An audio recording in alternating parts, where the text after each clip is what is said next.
வணக்கம். வரும் சனிக்கிழமை சாயந்தரம் 6 to 9 நம்மளோட ஜோஹோ மீட்டிங் இருக்குது.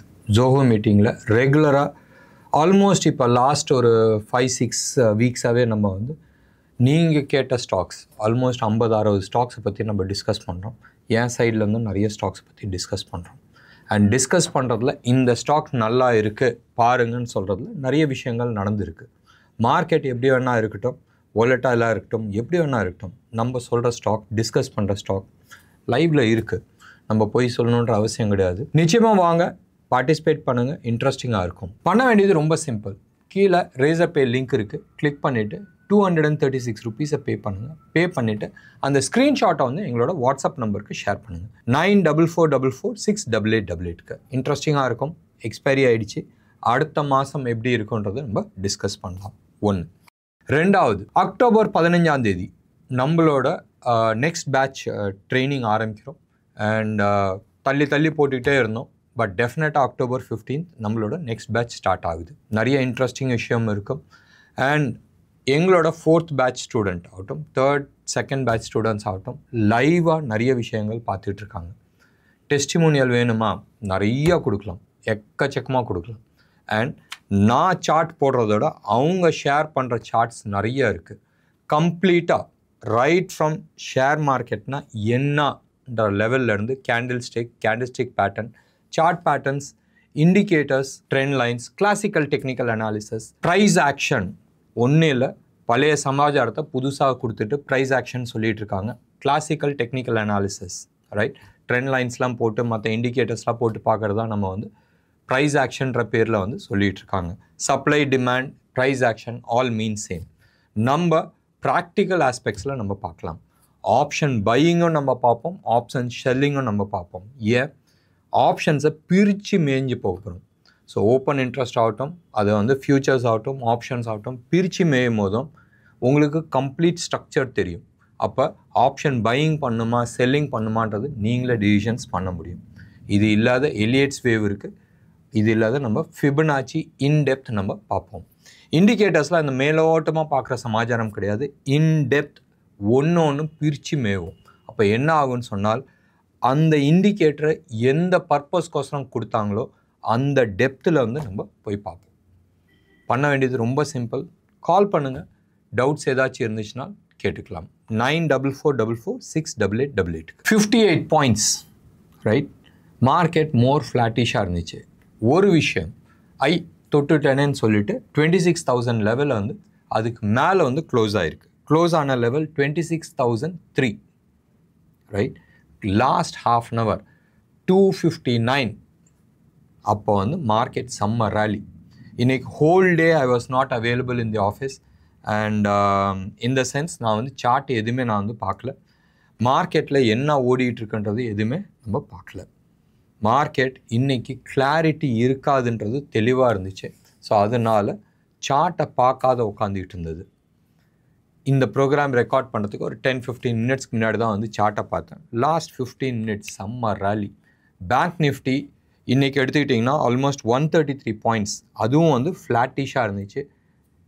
இன்றைக்கி எக்ஸ்பைரி இல்லை, வெறும் 7 pointல வந்து ப்ரீமியமில் இருக்குது. Bank Nifty Nifty -1.05, almost expiry டே மாதிரி தான் இருக்குது. இன்ட்ராடே ஸ்விங் வந்து நிறையா இருந்துச்சு. நிஃப்டி வந்து ஆல்மோஸ்ட் 149 points-உம், பேங்க் நிஃப்டி 244 points. நான் சொல்கிறது ஃபியூச்சர்ஸ்.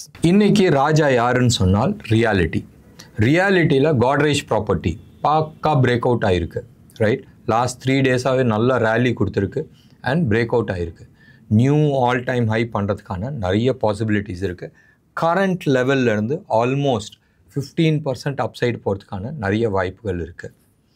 டிப்ஸ் கொடுக்க முடியாது, சொல்லக்கூடாது.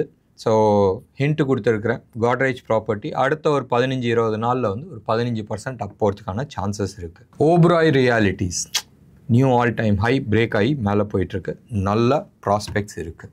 அடுத்தது வந்து ஜி என்டர்டெயின்மெண்ட். இன்றைக்கி வந்து மீடியா வந்து ஆல்மோஸ்ட் ரியாலிட்டிக்கு ஈக்குவலண்ட்டாக வந்து மீடியாவும் பர்ஃபார்ம் பண்ணிச்சு.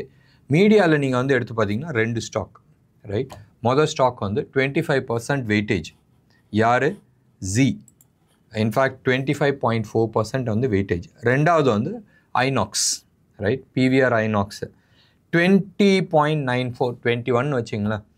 ஸோ இவங்க 2 பேருமே வந்து இன்றைக்கி ஏறினாங்க. இன்றைக்கி ஜி என்டர்டெயின்மெண்ட்டு நல்ல ஒரு பெரிய பார். ஆக்சுவலாக எடுத்துக்கிட்டோம்னா இட் இஸ் அ கவுண்டர் ட்ரெண்டுன்னு நம்ம எடுத்துக்கலாம். ட்ரெண்டு வந்து டவுன் சைடில் இருக்குது. ஆல்மோஸ்ட் லாஸ்ட் வந்து ஒரு 10 நாளாக கீழே விழுந்துட்டுருக்கு. ஒரு 4 நாள் அப்படி சைட்வேஸில் போச்சு. Last 2 days Monday and Tuesday வந்து மோர் ஆன் வால்யூமே இல்லாத நின்றுட்டு இருந்துச்சு. இன்றைக்கி சப்புன்னு ஒரு 6% அப்பு. இது ஷார்ட் கவரிங் இல்லாத என்னவாக இருக்கும், ரைட்? நிறைய பேர் வந்து ஹெவி ஷார்ட் பண்ணியிருப்பாங்க. அவங்கள ட்ராப் பண்ணுறதுக்கோசரம் இன்றைக்கி தூக்கியிருப்பாங்க. எப்படி நேற்று வந்து நிறைய public sector enterprises and public sector banks எல்லாமே நான் சொன்னேன்ல ஷார்ட் கவரிங்கில் ஏறி இருக்குது, இவென்ச்சுவலி இது கீழே விழுந்துரும். அதுதான் வந்து மீடியாவில் இந்த ஜி என்டர்டெயின்மெண்ட்ஸ் கீழே விழுவதுக்கான நிறைய வாய்ப்புகள் இருக்குது. சன் டிவி நிறைய டார்கெட் இருக்குது. கரண்ட் லெவல்லேருந்து ஆல்மோஸ்ட் ரைட் 990 வரைக்கும் போகிறதுக்கான சான்சஸ் இருக்குது. எங்கே இருக்குன்றதை நீங்கள் பார்த்துங்க. அடுத்த ஒரு 30-35 நாளில் வந்து ஆல்மோஸ்ட் 15-20% அப் போகிறதுக்கான வாய்ப்புகள் இருக்குது. இவென்ச்சுவலி சன் டிவியோட இலக்கு வந்து 1500, ரைட்? எப்போ போகும் சந்தேகம் இருந்துச்சுனால் பார்ட்டிசிபேட் பண்ணுங்கள். நம்ம ஜோஹோ மீட்டிங்கில் நிறைய விஷயங்கள் டிஸ்கஸ் பண்ணுவோம். ஒரு விஷயத்தை இன்றைக்கி டிஸ்கஸ் பண்ணியே ஆகணும். அந்த அந்த அந்த ஊசல் ஆடுதுன்னு வாங்க தெரியுமா, இந்த சைடா அந்த சைடா, இந்த சைடா அந்த சைடான்றது டாலர் இண்டெக்ஸ், ரைட்? அந்த 100.52 அந்த லெவலில் உடச்சிருச்சு, நேற்றே உடச்சிருச்சு. இப்போ அந்த ப்ரீவியஸ் லோ ஒரு 4 நாளைக்கு முன்னாடி வந்து ப்ரீவியஸ் லோ வந்துச்சு 99.8 or 99.9 அந்த லெவல் வந்துச்சு ஒரு 4-5 நாளைக்கு முன்னாடி போன வாரத்தில். அந்த லெவலை உடைக்குமா? உடச்சிச்சுன்னு சொன்னால் ஸ்ட்ரெயிட்டாக 94-95 தான் போய் நிற்கணும். அப்போ டாலர் இண்டெக்ஸ் 94-95 லெவலில் நிற்கிதுன்னு சொன்னால் சம்திங் சீரியஸ்லி ராங், ரைட்? ஒரு 2 தடவை ட்ரம்ப்பை வந்து அட்டம் பண்ணாங்க. இன்றைக்கி நம்ம அக்காவை வந்து அட்டம் பண்ணியிருக்கிறாங்க. புல்லட் ஃபயர் ஆகிருக்கு. ஒரு 5 மணி நேரத்துக்கு முன்னாடி வந்து கமலா ஹாரிஸோட அவங்களோட எலெக்ஷன் ஸ்பீச் பண்ணிகிட்டு இருக்கும்போதும் அட்டெம்ப்ட் ஆகிருக்கு. ஸோ மாற்றி மாற்றி நிறைய விஷயங்கள் நடக்குது. அண்ட் சிஐஐ, ரைட், அவங்களோட உளவுத்துறை, யூஎஸோட உளவுத்துறை வந்து சொல்லியிருக்கிறாங்க ரஷ்யா வந்து நிறைய வதந்திகளை வந்து யூஎஸ் எலெக்ஷன் போது பரப்பி விட்டுட்ருக்காங்க. Mainly using AI to support ட்ரம்ப்ன்ற மாதிரி ஒரு நியூஸ் வந்துகிட்டு இருக்கு. பார்க்கலாம் என்ன நடக்க போகுதுன்னு. ஏன்னா ட்ரம்ப் அடிக்கடி சொல்லிட்டு இருக்காரு, நான் வந்தால் வித்தின் 24 hours யுக்ரைன் ரஷ்யா வாரை நிப்பாட்டிடுவேன், அண்ட் யுக்ரைனுக்கெலாம் எதுக்கு இவ்வளோ காசு செலவு பண்ணுறீங்கன்ற மாதிரி சில விஷயங்கள் பேசியிருந்தார். அதே மாதிரி இந்த சைடு இஸ்ரேல் ஹமாஸ் வாரியம் வந்து நிப்பாட்டிடுவேன், டப்புன்னு நிப்பாட்டிடுவேன்ற லெவலில் அவர் பேசிகிட்டு இருந்தார். பார்க்கலாம், இன்ட்ரெஸ்டிங்காக இருக்குது. ரஷ்யாவும் வந்து தலையிடுது. And China also wants Trump to கம்ன்ற மாதிரி ஒரு சின்ன ஹிண்ட் இருக்குது. பார்க்கலாம் என்ன நடக்க போகுதுன்றது. பட் ஒன்றே ஞாபகம் வச்சுங்க, டாலர் இண்டெக்ஸ் அந்த 100 லெவலில் உடச்சிச்சுன்னால் இப்போ வந்து 100.12 இருக்குது. மார்ஜினல், ரைட், இந்த சைடா அந்த சைடான்ற லெவலில் நின்றுட்டுருக்கு. அண்ட் இதுக்கான எதிர்வொலி எல்லாமே வந்து லாஸ்ட் 2-3 டேஸாக வந்து கோல்டு தார்மாராக ஏறிட்டுருக்கு, சில்வர் தார்மாராக ஏறிட்டுருக்கு. And right now crude, brent க்ரூட்லாம் வந்து -1.8% பெருசாக கீழே விழுந்திருக்கு. ஆல்மோஸ்ட் $69 இருந்துச்சு நம்ம ஊர் வாங்குகிற பிரெண்ட் க்ரூடு. $69 74க்கு போயிடுச்சு. அண்ட் அங்கேருந்து மறுபடியும் கீழே இறங்குதான்றது வெயிட் பண்ணி பார்க்கலாம். கோல்டு ரைட் நவ் வந்து ஒரு ஃப்ளாட்டிஷாக இருக்குது, ஒன்றும் பெருசாக ஏறல. நேச்சுரல் கேஸ் வந்து 1.5% ஏறி இருக்குது. சில்வரும் மோர் ஃப்ளாட்டிஷாக தான் இருக்குது. தோ நேற்று வந்து ஒரு 1.5% 32 தாண்டி 32.4 இருந்துச்சு. இன்றைக்கி வந்து 0.8% வந்து கம்மியாக இருக்குது. ஆல்மோஸ்ட் 1%ன்னு வச்சிங்களேன். பட் சில்வர் விலை நம்ம ஊர்லேயும் சரி, இன்டர்நேஷ்னல் லெவல் வேணால் நம்ம ஊரில் லெவலில் எடுத்துக்கலாம். ஆல்மோஸ்ட் ரைட்னா வந்து 93,200 லெவலில் வந்து ட்ரேட் ஆகிட்டுருக்கு. இது ஹோல்சேல் ரேட், 999 குவாலிட்டி. கோல்டை பொறுத்த வரைக்கும் ஆல்மோஸ்ட் 7,800 டச் ஆகிடுச்சு. ரைட் நவ் 7,790 அந்த லெவலில் வந்து ட்ரேட் ஆகிட்டுருக்கு. ருப்பி நல்லா ஸ்ட்ராங் ஆகிடுச்சுங்க, 8360 லெவலில் இருக்குது. நம்ம ஆர்பிஐ கவர்னர் வந்து அப்படியே பிடிச்சி வச்சுக்கிட்டு இருந்தார். 84 தாண்டாத இன்னமும் வந்து கேட்டால் நாங்கள் வந்து மேனேஜ் பண்ணலன்றாங்க. சார்ட் எடுத்து பாருங்கள், லாஸ்ட் 20 months அந்த இடத்துல அப்படி கோடு போட்ட மாதிரி அப்படியே நின்றுட்டு இருந்துச்சு. எங்கேயாச்சும் அது உடச்சிருந்துச்சுனால் டெக்னிக்கலாக, ரைட், டெக்னிக்கலாக வந்து ஒரு 7-8 months உடச்சிடும். NR7 NR5 அப்படி தான் இருக்குது. NR20ன்றது எங்கேயுமே இல்லை. ஸோ இது வந்து definitely it's a manage thing. டெக்னிக்கலாக அந்த லெவலை உடச்சிருந்துச்சுனால் டெஃபினட்டாக 85 to 86 ருபீஸ் வரைக்கும் போயிருக்கும். ரைட், என்ன வேணால் சொல்லிட்டோங்க, சார்ட்டை பார்த்தா அது வந்து மேனேஜ்ன்ற மாதிரி காட்டுது. இப்போ வந்து என்ன சொல்லுவாங்க, FIIs வந்து நிறையா பம்ப் பண்ணாங்க, mainly into bond market. Bond மார்க்கெட்டில் ஆல்மோஸ்ட் $20-25 பில்லியன் உள்ளே வந்திருக்கு. பெரிய விஷயம் இல்லை. இந்தியன் பாண்ட் மார்க்கெட்டை ஆல் டைம் ஹையில் நிற்கிது. ஒன்று. ரெண்டாவது, ஈக்விட்டி மார்க்கெட்லேயும் வந்து பெரிய பணம் உள்ளே வந்துட்டுருக்கு. வரவங்க எல்லாம் எங்கே போய் வாங்குறாங்க? பேங்க்கு, ஃபைனான்ஷியல் சர்வீசஸ், இது ரெண்டில் தான் வாங்கிட்டு இருக்காங்க. ஆல்மோஸ்ட் 30,000 crores வந்து லாஸ்ட் ஃபியூ வீக்ஸில் வந்து வந்திருக்கு. ஃபியூ வீக்ஸ் வேணாம், லாஸ்ட் ஃபியூ டேஸ் நம்ம எடுத்துக்கலாம். ஒன்று. ரெண்டாவது, நேற்று வந்து ஒரு இன்ட்ரெஸ்டிங் அப்சர்வேஷன். FIIs வந்து பயங்கர ஹெவி லாங்கில் இருக்கிறாங்க. சாதாரண லாங்கில் ஹெவி லாங்கில் இருக்கிறாங்க. எப்பயுமே வந்து FIIs வந்து லாங்கில் இருக்கிறாங்கன்னு சொன்னால் மார்க்கெட் நல்லா தூக்கும். ஆனால் லாஸ்ட் வந்து ஒரு 6-8-10 மாதமாக நீங்கள் எடுத்துக்கிட்டிங்கன்னா FIIஸை போட்டு தாக்குறாங்க. யார்? நம்ம ரீட்டைல் இன்வெஸ்டர்ஸ். ரீட்டைல் இன்வெஸ்டர்ஸ் ரெண்டு விதமாக வராங்க. டைரெக்டாக மார்க்கெட்டில் வராங்க, இன்னொன்று வந்து மியூச்சுவல் ஃபண்ட் வழியாக உள்ளே வராங்க. அந்த மியூச்சுவல் ஃபண்ட் வழியாக வரவங்க வந்து செம்ம ஆட்டம் ஆடுறாங்க. இவன் FIIs விற்றா அவன் வாங்கி வச்சுக்கிறான், FIIs வாங்கினா அவங்க விற்க மாட்டேங்கிறாங்க. அப்போ ட்ராப் பண்ணி வைக்கிறாங்க. Some very interesting plays are happening. 2014க்கு முன்னாடி மார்க்கெட்டை நினச்சா அவங்க ஆட்டிக்கிட்டு இருந்தாங்க FIIs. ரைட், அந்த காலம்லாம் வந்து போயிடுச்சு.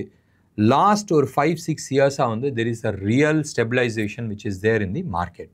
ஞாபகம் வச்சுங்க, மாதம் மறுபடியும் நான் சொல்கிறேன், மாதம் க்ளோஸ் அபவுட் 23-24,000 crores SIP மூலமாக உள்ளே வருது. பல்காக அந்த சைடு போகுது, பட் நெட் பாசிட்டிவாக இருக்குது மியூச்சுவல் ஃபண்டை பொறுத்த வரைக்கும். ஸோ இது எல்லாமே வந்து மார்க்கெட்டை ஸ்டெபிலைஸ் பண்ணிகிட்டு இருக்கு. ஒன்று. ரெண்டாவது, முக்கியமான லெவலில் நிஃப்டி நிற்கிது, 26,000 லெவலில் நிற்கிது. அண்ட் 26,100, இன்ஃபேக்ட் எக்ஸாக்டாக சொல்லணும்னு சொன்னால் 120-130 லெவல், அந்த லெவலுக்கு மேலே கன்சிக்யூட்டிவாக 2-3 நாள் மேலே வந்து கண்டினியூஸாக க்ளோஸ் பண்ணால் தான் ஃபர்தர் அப்சைடுக்கான பாசிபிலிட்டிஸ் இருக்குது. அது வரைக்கும் மோர் ஆன் ஆசிலேஷன் சைடில் தான் இருக்குது. இப்போதைக்கு ஐடி அண்ட் பேங்க் நிஃப்டி இவங்க ரெண்டு பேருமே வந்து மார்க்கெட்டை சப்போர்ட் பண்ணுறதுக்கான நிறைய பாசிபிலிட்டிஸ் இருக்குது. ஞாபகம் வச்சுங்க, internationally dollar index is giving way. அவன் கீழே உழுவுறதுக்கான நிறைய சிம்டம்ஸ் காட்டிகிட்டு இருக்காங்க. ஒன்று. ரெண்டாவது, இன்டர்நேஷ்னலில் நான் யூஎஸில் வந்து இன்ட்ரெஸ்ட் ரேட்டை குறைச்சோன்னே அங்கேருந்து பணம் நவுற ஆரம்பிச்சிருக்கு. யூஎஸோட பாண்ட் மார்க்கெட்லேருந்து பணம் நவுற ஆரம்பிச்சிருக்கு to other emerging market, predominantly இந்தியாவுக்குள்ளே வந்துகிட்டு இருக்கு. ஸோ இதுவும் ஒன் ஆஃப் த ரீசன்ஸாக இருக்கலாம் அந்த 84 லெவலில் ப்ளீச் ஆகாத இருக்கிறது. என்ன நேர்களே, இன்றைக்கி ப்ரோக்ராம் உங்களுக்கு பிடிச்சிருந்துச்சுன்னா லைக் பண்ணுங்கள், ஷேர் பண்ணுங்கள். டெஃபினட்டாக உங்களோட கமெண்ட்டை கமெண்ட் பாக்ஸில் கொடுங்க. நன்றி, வணக்கம்.